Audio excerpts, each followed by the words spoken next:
once again to discuss things.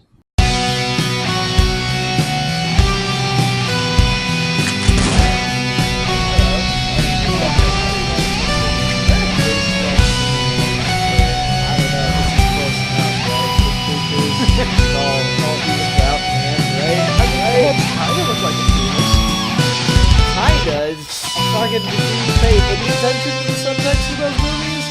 Those heads are definitely... Alright, fine, let's just get started. Hi everyone, welcome to another episode of Geeky Gentlemen. I'm Sid Part 2. Joining me today is the one, the only, the Deadpoolist of the Zillas, Deadpoolzilla. That is right, I am the Zillist of Deadpools, or something or other. No, you fucked it up. No, you're not the Zillist of Deadpools. That's Zilla Deadpool, who's the Zillist of Deadpools. You're Deadpoolzilla. You're the Deadpoolist of Zillas. It's completely different. Anyway... today Deadpoolzilla just forced another character discussion upon me, and it did sound like an interesting idea, so who are we talking about today? Today we're talking about an entire race of species, the Xenomorphs. Yay! The aliens! The most generic title for a movie ever, but it totally works. So I've talked about this several times on the show, but I'm so much more into Predator than I am Alien. It's just ridiculous, and I'll fight tooth and nail to say that Predator has the better franchise because at least it's consistently a acceptable level of quality, whereas Alien can be like really good or just complete garbage. There is no middle ground. I can agree with that. Yeah. So this will be interesting for me, but are you more of a Xenomorph fan than Predator?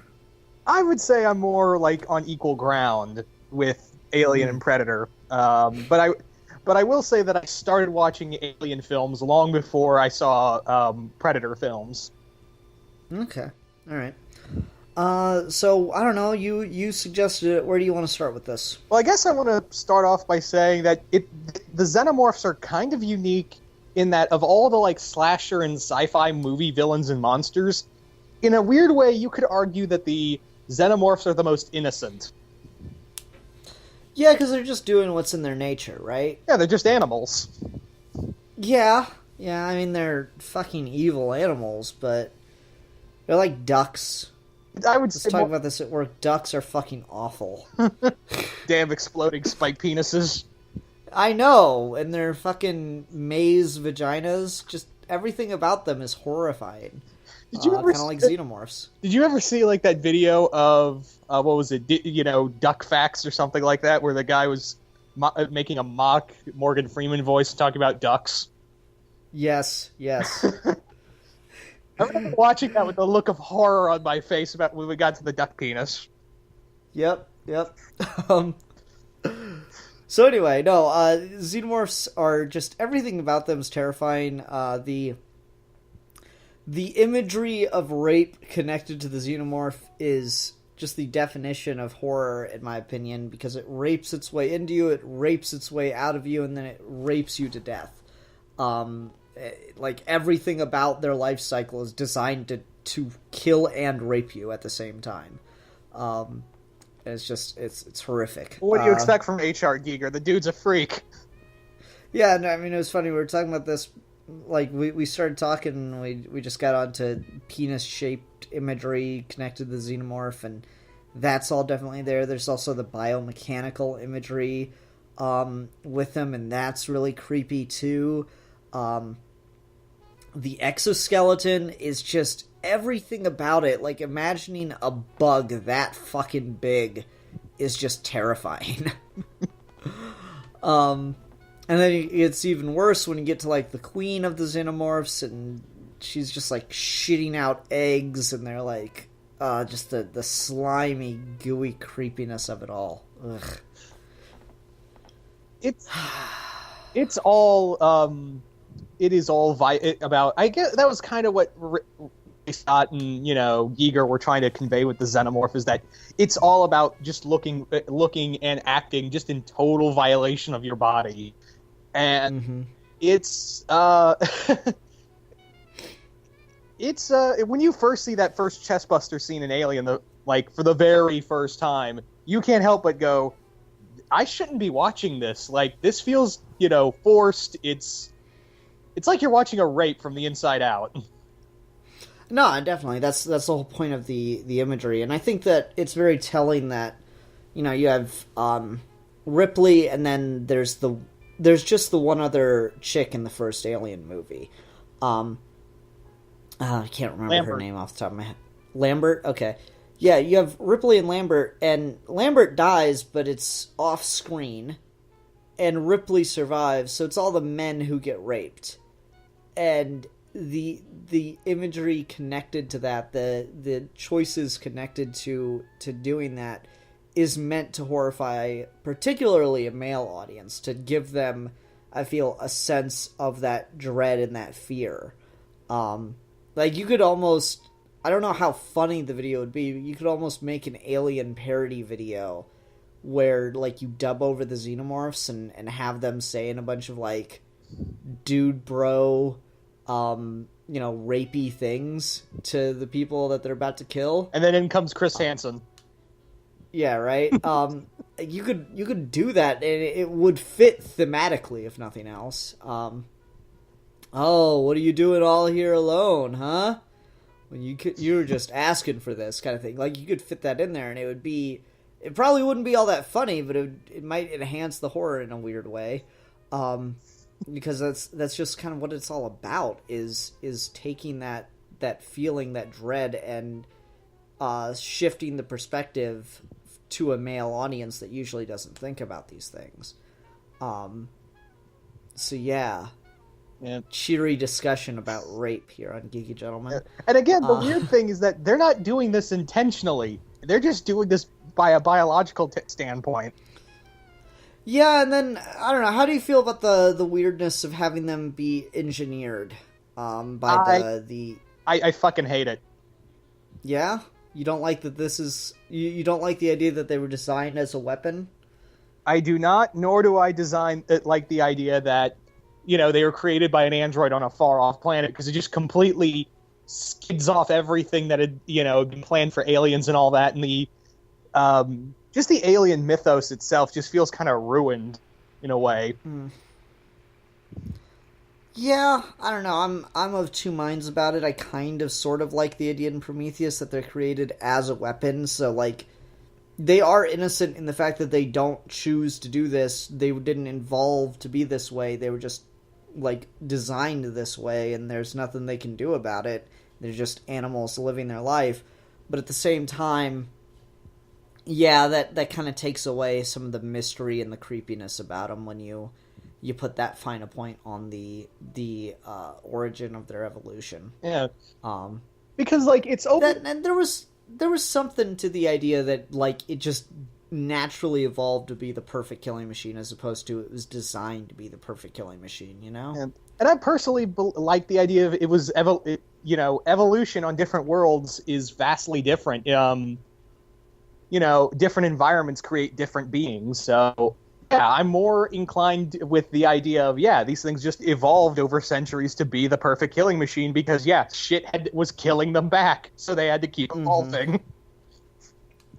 Yeah, but then there's some things that are just, like, so exotic that it would seem like it almost would have to be intentionally put there, like the acid blood. So stuff like that is kind of where I'm like, I'm of two minds on it. And for me, though, what it ultimately comes down to is I don't care as much about the Xenomorphs as I do about the Predators. So I'm more open to just playing around with them and doing whatever the fuck you want, because they can't seem to get a consistent voice for the franchise anymore. So why not just, you know, add more shit to it? Yeah. Well, the thing, and I will give Predator this, is that despite, you know, the like some of the shit we got in the AVP films, and as well as, you know, in Predators, it's all kind of consistent with the Predators. Mm-hmm. No, I mean, like, the AVP gives an excuse for why the Predators are in a cold area. AVPR doesn't really contradict anything about the Predators themselves. I mean, they kill a little too randomly, but you can chalk that up to being that one. And then Predators is just, it's a different subspecies. Yeah. And, like, so it's all fine. Whereas with Alien, it's like, oh, here they do this, and here they do this completely different thing that's contradictory as fuck. Like, they almost have, when we talk about the Xenomorphs being, relatively speaking, innocent, that kind of goes out the window in certain films. Are you talking about, are you referring to Resurrection? Yeah. Well, that was... Like, they seem like they're intentionally bad guys in that one. Like, they're intentionally trying to fuck people. Well, that's because, A, the director didn't know what the fuck he was doing. B, they were genetically altered. Because you could easily make the argument that due to the genetic augmentation, because obviously the Xenomorphs were clones from, like, cloned Ripley, you can make the argument that they kind of inherited some of that kind of killer instinct humans have. Maybe, I don't know, I feel like that's pretty weak, and it just seemed like a bad idea. And plus, again, that movie's just complete garbage, so... That movie is painful to watch. Like, Alien 3 is really bad, and I know Philip Kelton is watching this video, so hi Philip Kelton, I hope you're enjoying this video since you love anytime we bring up Xenomorphs, and he's right in the middle of commenting about how Alien 3 is a good film if you just think about it too much, and you're wrong. It's not. It's an awful piece of garbage that is just painful to watch. I don't care what cut you're talking about. But it's not as bad as Resurrection, though. That's not saying much. I feel like Resurrection, they tried to make a bad movie. I feel like with Alien 3, I could watch it with the understanding that this was, there was so much things David Fincher wanted to do with that movie, and the studio just couldn't let him. So I gave Alien 3 a pass because if 20th Century Fox, cut that poor movie to pieces. Alien Resurrection, there's no excuse. No, it is like they tried to make a bad movie. But I would, I don't know what movie, if you had a gun to my head and made me watch, like, Requiem or Resurrection, I don't know. Damn. Which is crazy, because I know Rasco loved Requiem, and I still haven't seen that one yet. Yeah, keyword being seen, because you can't see shit! Oh, no, Requiem. I thought, for some reason, I thought you were talking about the newest ones. His name's escaping me at the moment. Yeah, the new one's Covenant. Don't watch that. Covenant. Yeah. Yeah, Rascal loves Covenant. No one likes Resurrection, or no one likes Requiem because you can't see it. Anyway, so, all right, what else? Something we can talk about with the Xenomorphs. Do you have a favorite stage of Xenomorph? Do you like the facehugger, the chestburster, or the Xenomorph itself? Xenomorph proper, queen maybe? I actually have a kind of an affinity for the basic Xenomorph warrior, but I also dig from the Dark Horse comics the Praetorian Guards. I don't know what that is. They're like the honor guard of the queen, but you never see them. They were made exclusively for the comics, and they explain that they're only bred. They can only be bred in the wild. They don't survive in captivity. Interesting.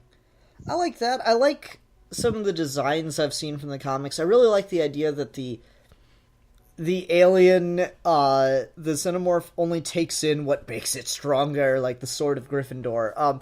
I like the idea that, like, if they facehug a human, humans are pretty weak and useless, but it'll take some of the intelligence, so that's where, like, you'll get some smarter Xenomorphs from. I like with the Predator, when we had the Pred-Alien, like, it took some of the features of the Predator. It was obviously a lot bigger and stronger and stuff like that. And then I've seen, images of Xenomorphs wherein they're, like, clearly crossbred with, like, other things. So, like, there was one that was, like, a bull, and there was one that was, like, a scorpion, and just other wacky shit like that. And so I really like some of those more exotic designs, and I'd love to see that in one of the movies, properly animated and everything. Well, all the, like, the bull alien and all that all came from, like, those were all comics tied to a toy line. And that's fine. Back in the 80s, when movies were made for adults but marketed to children.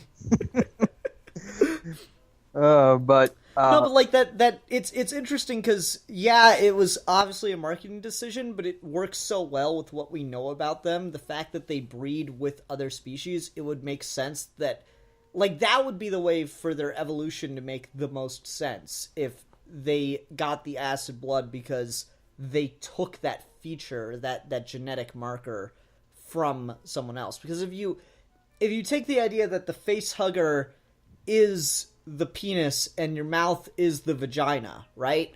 Then you've got the xenomorph half, which is the father, and then the host body, which is the mother. And so the xenomorph that's created from that is some kind of mix of that genetic material, just like any parent-child relationship would be. So it would make sense that the xenomorph takes features from the parent when it's, useful. How it determines that, I couldn't tell you, but I don't know, evolution, something, natural selection, something, dark side. No, maybe? Am I stretching too much? No. I think you've got something there. You ever read Batman Aliens? No, I read Green Lantern Aliens, though. Batman Alien does have like a giant crocodile xenomorph. Oh, that's cool. I can do that. Yeah. The other thing, and again, it's brought because it's funny because when you said Green Lantern Aliens, the Batman Alien one's also written by Ron Mars, and both times he brings up, these things aren't evil; they're just animals. Mm-hmm. Yeah, I like that in Green Lantern Aliens, where it's like, oh yeah, the Green Lanterns completely overpower these fucking things if they're aware of them. What's scary about the Xenomorph is that it strikes without warning, kind of thing. And so yeah, it's interesting. Do you think it'd be... Here's a weird question. Do you think you could ever film something where we could feel sympathy for a Xenomorph? Could you ever see that in a... I don't know, maybe you read the comics. Has there ever been a comic where you've actually felt sympathy for a Xenomorph? I can't remember the name of it, but yeah, there were a few comics where the Xenomorphs are kind of treated like, they're getting fucked around, and it actually... because again, the world just wants to use them as weapons, and the Xenomorphs just want to be, left alone. Mm-hmm. And they go through, a lot of these Xenomorphs go through some shit. Like, they get pulled open, they get experimented on, they get cybernetic enhancements, and then, they find their way out, and it's so gratifying to watch them just... They don't take anyone to be, face hug. They just slaughter everyone. That's cool. I've always thought it'd be interesting to do a story, because, you think about the natural life cycle of the aliens. What do they do when they don't have any more host bodies to go to, right? Like, when they don't have any more humans to face hug, what happens to the nest? And so I've always thought it'd be interesting to, say that the nest goes dormant until more people show up, and then... it activates them again, and so then they start just, spreading and taking more life. So you could potentially put just a single queen face hugger onto a planet with a lot, that's teeming with life, and it would, within a short period, maybe a year or two, it could potentially create a diverse ecosystem of different species, different subspecies of xenomorph that just completely takes over all life on the planet. And then my question is just, what happens then? Does the nest go dormant until someone else shows up, or what's up with that? Well, I don't think that's been fully explained in the comics, but I do remember, on their homeworld, when they had a homeworld in the comics, what happened was that they do kind of go dormant, but they do have rivalries with other nests. And okay, so they have internal squabbles. Yeah. So other nests and other broods would try to encroach on their territory to actually steal their eggs, like how ants or wasps do with bees. And it's a constant. They're at constant civil war with each other. So, okay, so that's interesting, though, because that'd be their own home planet, but now that we've had the thing that they kind of are all derived from one specimen, I guess what would happen then if it was all created from one nest? Would it create another queen, and then that goes off, creates another nest, and then civil war between them, or... Yeah, it's kind of how it works. That's interesting. I could dig seeing that in a movie, because, when... Ripley and the Marines show up in Aliens, it's just like they're kind of done. They got everybody, and so now they're just chilling and waiting for more people to show up. Well, they kind of in some cases they'll just let themselves die, and the eggs will go into hibernation and start the whole process over again. Okay. I can dig it. I just like that. I like the notion that there's more to do with them. I just wish the movies would fucking do something with them that's, not just a retread. Like, for fuck's sake, let Ripley be dead. Jesus. I'm so sick of her coming back. She was dead at the end of the second movie, second movie, third movie, whatever. And third movie was awful, so she should have just not had any comeback after that. It was pointless. What else? Oh, you said your favorite stage was like the guard Xenomorph. I really like the facehugger because it's just horrific. Yeah, if there's anything more terrified than an adult Xenomorph, it's the facehugger.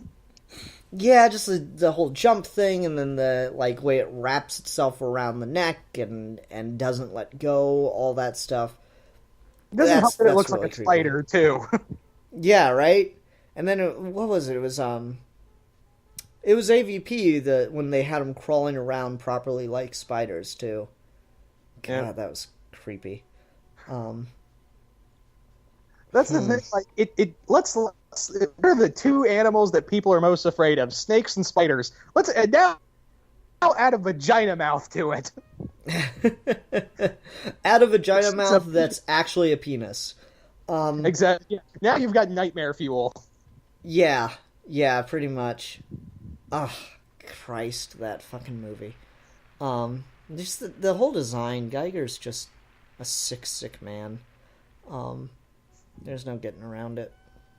I guess I guess there's no point in talking about movies because there's only the two good movies. Right? I don't know, is there a good comic run that you could think of that you would recommend to people? There's several in Dark Horse that they still do. I don't know, because here's what I'm wondering about is that now that Disney has bought Fox, and they obviously have the rights now to Alien and Predator. Are they going to do anything with Alien and Predator that's going to impede Dark Horse and make them go to Marvel? Because they're running out of shit, dude. Marvel's taking off. First they took Star Wars, now they're taking Conan. Yeah, the big problem would be if Marvel takes AVP like they did with Star Wars, they're probably just going to publish a lot of mediocre AVP stuff that doesn't really mean anything, And they're under the comics code, so they couldn't really do much, whereas Dark Horse is we can do all the violence and shit. Mm-hmm. I don't know, we'll see.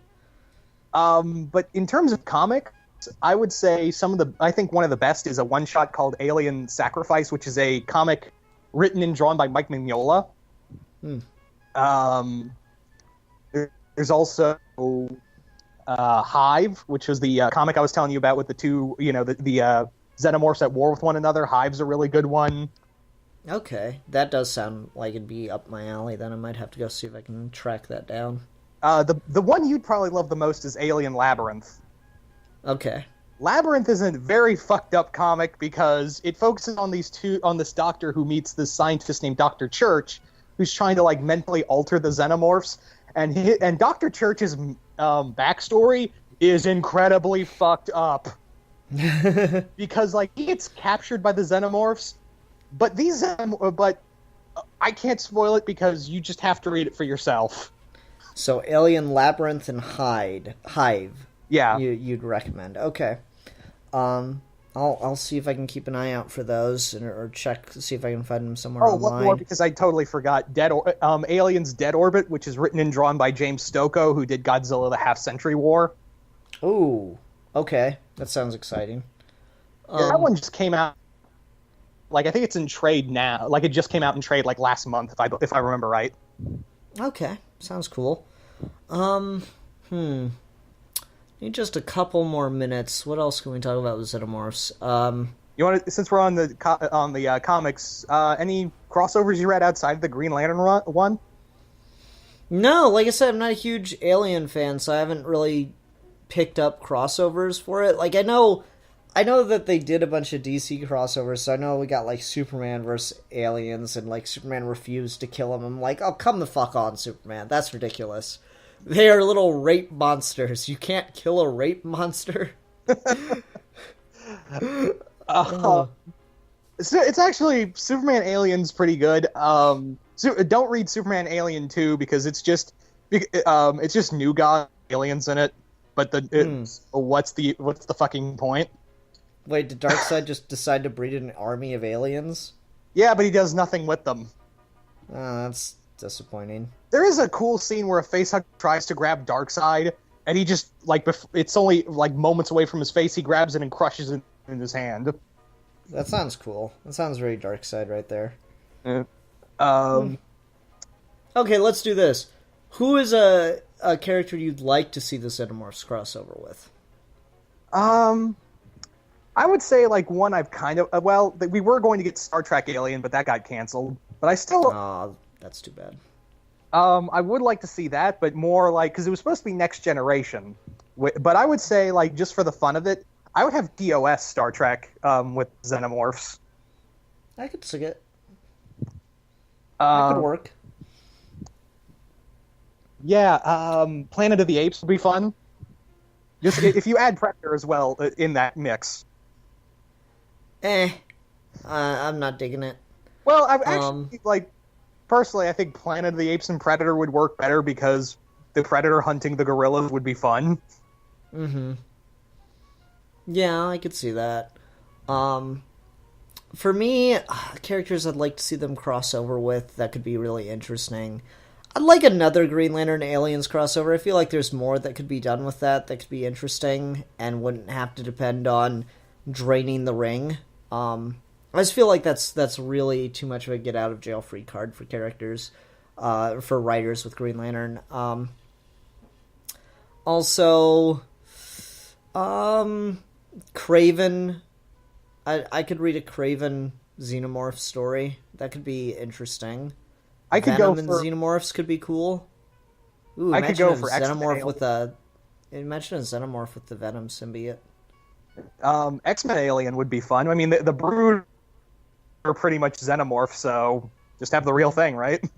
Yeah, why not? That could be cool. I don't know. I would say Judge Dredd Alien, but we already had that twice. I mean, the second time was with Predator, but the first one by Andy Diggle and John Wagner is actually really fucking good. Okay. I mean, I know you were lukewarm on AVP Judge Dredd. Just go read Alien Judge Dredd, and that will totally make up for it, because they do so much with the acid blood, which nobody fucking does in the comics. Like, in most of these crossover comics, they do hardly anything with the acid blood. They just, like, bring it up like, oh, the blood's like acid. Yeah, it's done so much better in there. Sorry, I'm rambling. No, it's fine. Okay. Well, don't know if I have anything else I can say about Alien. We did some recommendations. I'd say the first movie is really good, though I don't really care for it. The second movie is good as well, though I still don't really care for it that much. I like it more than Alien. And as far as comics or other media goes, I don't know. Green Lantern Alien is certainly okay. How about you? What do you got for recommendations for the general public, not just suited for me? Well, like I said, outside of the first two movies, for Dark Horse Comics, go read Hive. And you've got Labyrinth and Sacrifice. Those are the three big ones that come to... There's so many others, but those are the three big ones. Oh, yeah, and Dead Orbit. So those are the big four that come to mind. Okay. All right. Well, that was cool. That was fun. Thanks for suggesting this, Deadpoolzilla. No problem. All right. Everyone, thanks very much for watching. Until next time, I'm the Philosopher. I'm the Don Juan of Comic-Con. And we are your geeky gentlemen. And we will be discussing things.